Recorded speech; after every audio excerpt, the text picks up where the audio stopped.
Greetings, I am Shad, I like swords, and we're going to be talking about one-handed versus two-handed swords. Is one type better than the other? There are a couple of answers to this. Let's get into them! There are a couple of circumstances which then ascribe the different answers to which would be better than the other. If you look at my video Why Swords Are Awesome, I go into explaining how the longsword came into practice and how it did come into practice. Just to quickly rehash that, armour. Because you could be clad in fully hardened steel armour instead of carrying a shield, well, you could just wear it. The significance of this is that it allowed the freedom of the second hand, the offhand that would usually be carrying a defensive weapon. You need to understand that carrying a defensive weapon is such an important thing. I can't really stress that enough. If you are ever using a sword that you can use to its full advantage in one hand, you really want to have something that you can use in your offhand for defense. You don't need to. Of course you can use a sword, just a sword without anything else, but you get such a significant advantage, especially when you're using a shield. I can't stress this enough. A shield brings such a huge advantage of defense when you're fighting. It's important. Now this point plays in effect very much so to this discussion of one-handed versus two-handed weapons. Two-handed weapons came into practice because armour meant you didn't have to carry a shield. You received just as much protection from the armour, so there you go, you can use two-handed weapons now. It's when you take that armour away and then just have a two-handed weapon, are you at a severe disadvantage. Remember when I was talking about having a defensive object in your offhand was so significant? This is what I'm talking about. You can't hold a defensive object when you're using a sword that requires two hands for it to function properly. This is simple logic. Think about it. With a sword, a two-handed sword, you only have one thing that you can either attack or defend with. When you attack with a two-handed sword, you can't really defend because you're now open because you're attacking. There might be some fancy moves as like, you can defend and attack in the same movement. That's generally a riposte, as I understand. But you need to understand what I'm saying. You can see the logic behind this logic. And so yes, there are exceptions, but generally when you attack, you can't defend, and when you defend, you can't attack. That's the disadvantage of only having one weapon. It's the same if you're only using a single sword, you have that severe disadvantage, and it is severe. This is why sword and shield was so popular for so long, and of course why other forms of one-handed sword fighting came in that required a defensive item. You have sword and buckler, or sword and dagger. I don't have a dagger, that's why I'm using the short sword, but it explains exactly what I'm talking about, because when someone is attacking you, you can block, parry, counter, or push away their sword, and then you automatically can take advantage of the opening that's left. Now, it doesn't mean that the opponent is always going to be open. It just means that you've been able to lock away, take out of the picture for a brief time the opponent's weapon with your defensive tool, whatever that is, whether it is a dagger, I'm using a short sword, or if you're using a shield. And in my opinion, the shield beats them all. Buckler, dagger, you can't beat the incredible defensive power a shield offers.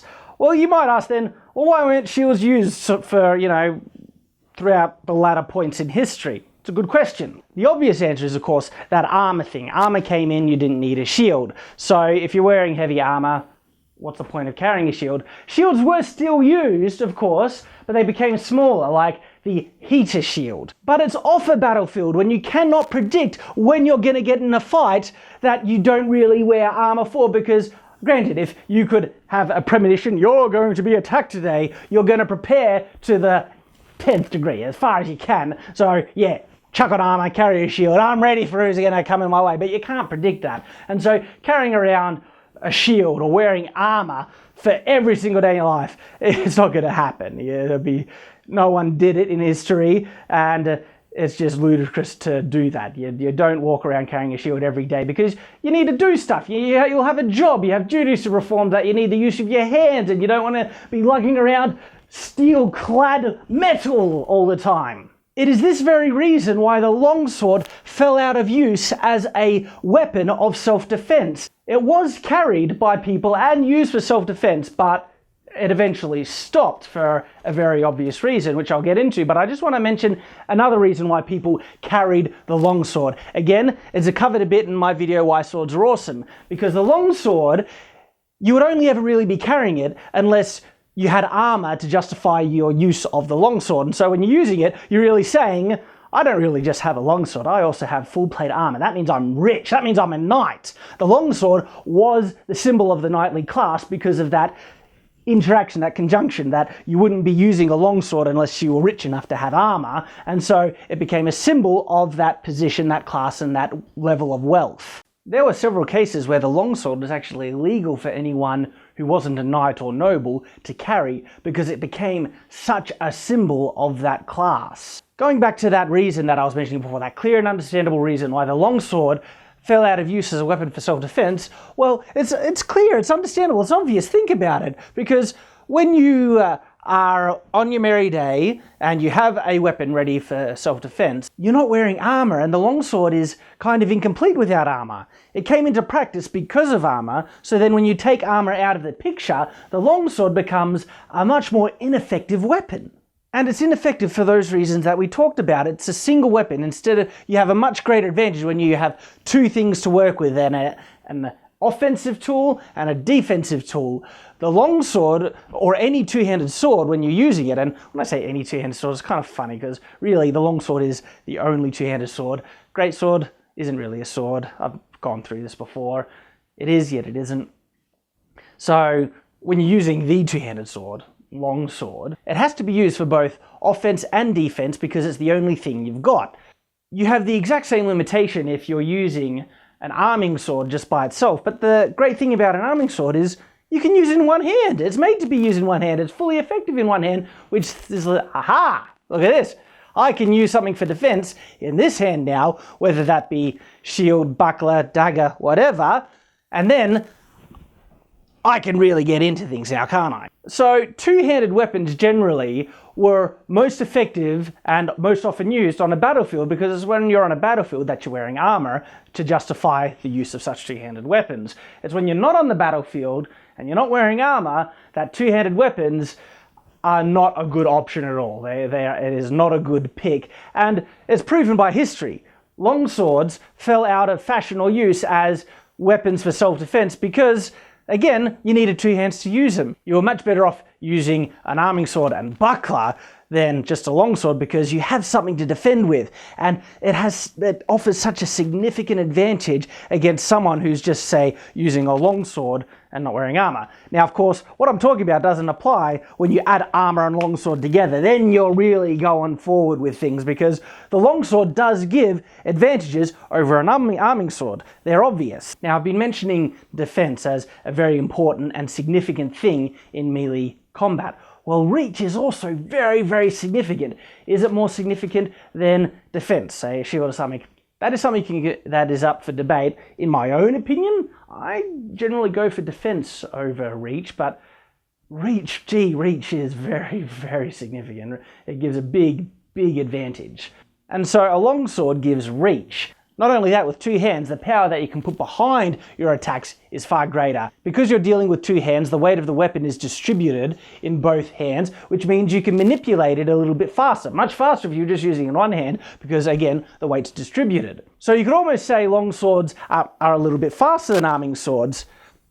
Well, you want to test that. You'd be surprised at how fast arming swords can be. Longswords at least have reach, and that one you can't dispute. So longswords do have an advantage over arming swords, so two-handed swords have an advantage over one-handed swords, reach being the most prominent and significant one. But that advantage in reach does not stack well against someone who's using two objects, a sword and a tool for defense, because yeah, you've got reach, you can attack with your longsword, but all they need to do is block with their shield, buckler, or dagger, and if they can lock your sword away, you're screwed. You're completely open. I mean, you always try and defend, but you're going to be on the back foot. You're at such a disadvantage because every time you attack your opponent, who is using an arming sword and something else, they have two options to counter what you have, and when you're attacked, you only have one tool, one weapon to work with. Big disadvantage. So yes, reach, I'm sorry, it falls short. And again, that's proven by history because the longsword went out of practice as a weapon of self-defense because of that very reason. It did not offer enough defense just by itself, because when you take away armor and you just have the longsword, good luck. Now it's interesting, each one of these swords they both have a latter version of them. You could consider they do, but the armour sword definitely does. The longsword, not so much. What I'm talking about is, of course, the greatsword. The greatsword is a later period sword. It came in much after the high medieval period, around the Renaissance time. And so one might say, well, the greatsword is the later version of the longsword. Not really. The greatsword is its own beast. Look at my video when longswords become greatswords. They're used completely differently. You can't say this is a later equivalent of. There was really no later equivalent of the longsword that was used in any form of prevalence in the later parts of history. Whereas the arming sword, absolutely, like the one-handed sword, that continued on for ages. And so eventually something like this came about. There are several different versions of arming swords of later period, and I'll probably build some good examples of them so I get an idea. This is a synthetic, sparring sword, but it's essentially an arming sword with a basket hilt grip. Just so you can get a look at that. And so there were several types of arming swords in this period that gave more defense, more protection for the fists. And it's very easy, you can understand how this developed. Originally, when you had the shield would be the forward-facing object, and your sword would be back here. And so because your hand wasn't forward, it didn't need too much protection. So arming swords, all they needed was a cruciform type of guard, the quillins, and that's really needed because your main defensive thing was your shield. But when shields were phased out, they weren't used in battlefields anymore because armor was much better, and so everyone just wore lots of armor, and you wouldn't carry a shield when you're on your normal personal whatever, you're going about your merry day, you wouldn't carry a shield with you. And so the sword, how it was used, started to change to adapt to that as well. Of course, people tried to substitute the shield with something that was very easy to carry around, the buckler. The buckler is a small shield, one that you can carry, you would just hang it over there and you're going around and it would clatter along with your sword, and that's where the term swashbuckling comes from. These guys were walking around with their sword and buckler, swashbucklers. Sword and buckler was a very, very popular combination in history, and it went for quite a decent period there as well. Of course, sword and dagger became very popular as well, and it's disputable which one is better, but they're both very, very equal to each other, so we don't really need to get into it. But with sword and buckler and sword and dagger, in both cases, the hand, your sword arm, is generally a bit more forward than if you were using a shield, and so they put more defense around the fist. And it started with, rings, some sweepings, and then it could go into a full elaborate swept handguard or a basket hilt like you see here. So I would class this as a side sword. A side sword is basically the latter version of an arming sword, except it has a more elaborate guard. The guard can be anything. So even though this has a basket hilt, which is more commonly seen in Scottish swords, that's where the broadsword is. The broadsword is a Scottish basket hilted sword. That's blade does not taper. It generally has parallel edges to a pointed end, and that's what a broadsword is, and they more commonly have basket hilts. But just because this has a basket hilt doesn't mean that it's a broadsword. Broadswords are more defined by the profile of the blade than the profile of the guard. And so if this had parallel edges going down, no tapering, with a pointed end, it would be a broadsword. But because it has a slightly taper, you could call this a side sword. Another type of sword that was like the arming sword equivalent in later periods in history was the backsword. Backsword was generally a one-edged sword that had a small blade on the back edge, and again, they could really have multiple different styles of guards.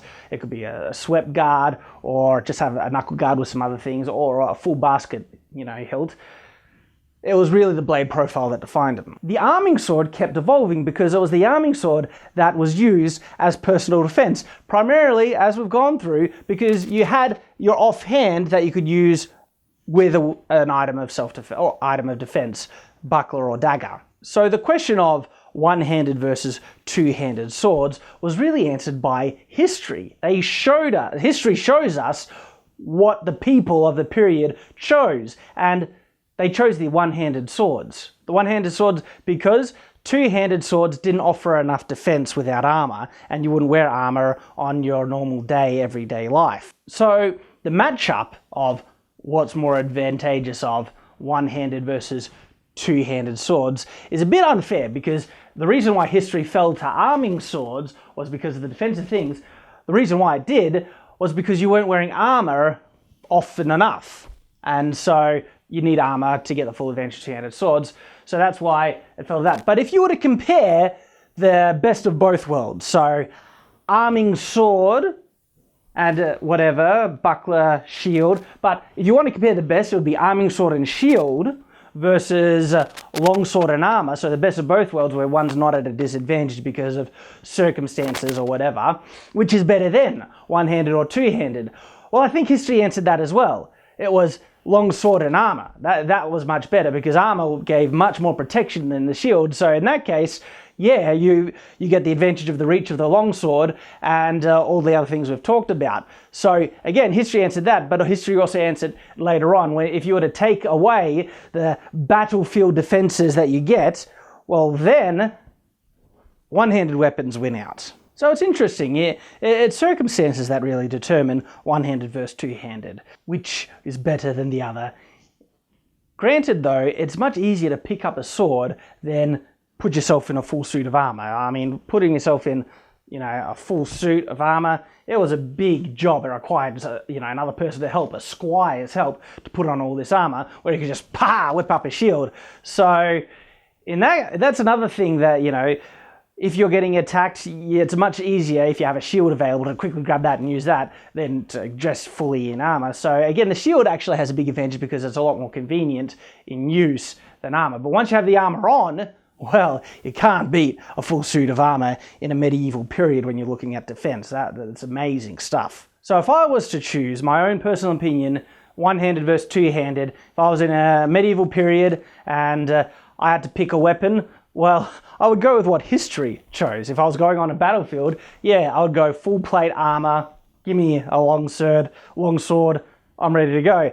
And I might even use a grey sword because great swords even have greater reach, and I'm not going to be dueling. You see, it's dueling where long swords, I feel have an advantage over great swords because they're far more maneuverable in your hands and you won't be hitting the ground. And so when you got a one-on-one fight, I reckon long swords are better than great swords. But if you're on a battlefield, I reckon great swords give you some awesome stuff. The reach, the huge wide arc that you get. You can half sword, so there's a little bit of dueling action you could do there. So that's what I would pick if I was on a battlefield. But if I was not on a battlefield, what would I pick for personal defense? Arming sword. Arming sword, and yes, a shield's hard to carry around all day. I wouldn't really do it, but it would be cool to have a shield. The shield is the ultimate companion, in my opinion, to a one-handed sword. Yeah, shield is the ultimate companion for it. But if not that, yeah, arming sword and dagger was probably the way to go. I think I'd have a bit more advantages with dagger over buckler. Not to say bucklers aren't bad, bucklers are great, but that's what I would pick. So what would you pick? So there you have it. I hope you enjoyed, and thanks for watching.